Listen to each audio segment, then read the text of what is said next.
Astronomers have precisely calculated the age of the universe, 13 billion years. And maybe it's a subject for another video, but maybe let's take this number again and look at it precisely, directly, and ask a very simple question. How big is the visible universe without repetition? There are a lot of tricky ways to think about this, and perhaps the most obvious one being we can't see the universe before it began, because that's what beginning means. When the universe began, it was filled with light, which traveled through the cosmos. And the end of the universe began 13.7 years ago. And we're just now seeing it arrive. And it has traveled 13.7 billion years before it hurt and hit the Earth. Solid sea light, shortly after the universe began, was called the cosmic microwave. It's the oldest thing that we've ever seen. It doesn't even work. And it can see the Earth in every direction, and for all intents and purposes, 13.7 is a great number to use in everyday life. It's very reasonable to say that the visible universe consists of a sphere centered within the sun, and boom, done. Except that this is completely raw, and is one of the sneaky things about science. It can fool you to think too. Sometimes you have to slow down and mull things over. And if you think about it for a minute, you'll realize this way of thinking assumes that the universe is static, and at least on average, the distance between objects isn't changing, and we know this isn't necessarily true. In the Big Bang, the universe is expanding. It's quickly expanding, and much faster it is than which means it isn't good enough as an answer.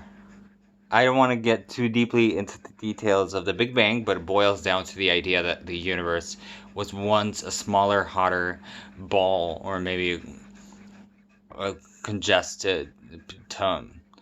And that expansion, which was the key to understanding what's going on, starts us with imagining what the universe looks like when the microwave radiation, hot everywhere, affects everything, kinda. So the current location of Earth, and in this moment in time, we're looking at everyone else, and there's a sphere, and that sphere is amethyst. Cosmic purple arriving at Earth right now. It's moving towards us at the speed of light with 13.7, as I said, billion years.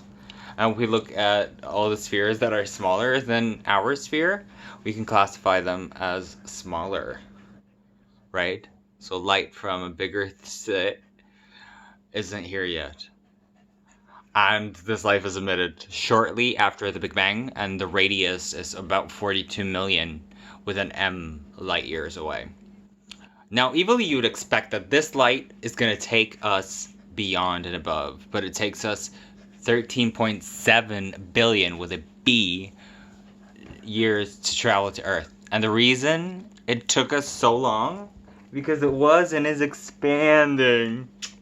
Now, if you think about this, the space between the sphere and the location of the Earth had to be expanding pretty fast.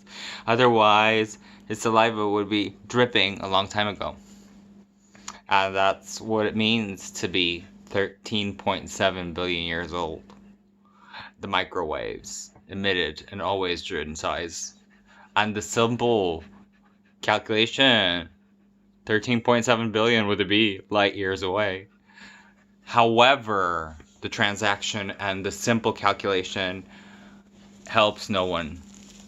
The energy field shrank, and the dark energy helps us repulsively, the force of gravity, to expand the universe as it's slowing down and accelerating.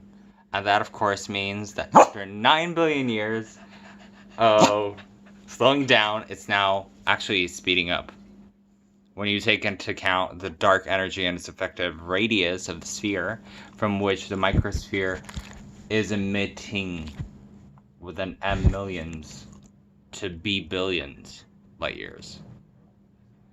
That's how high.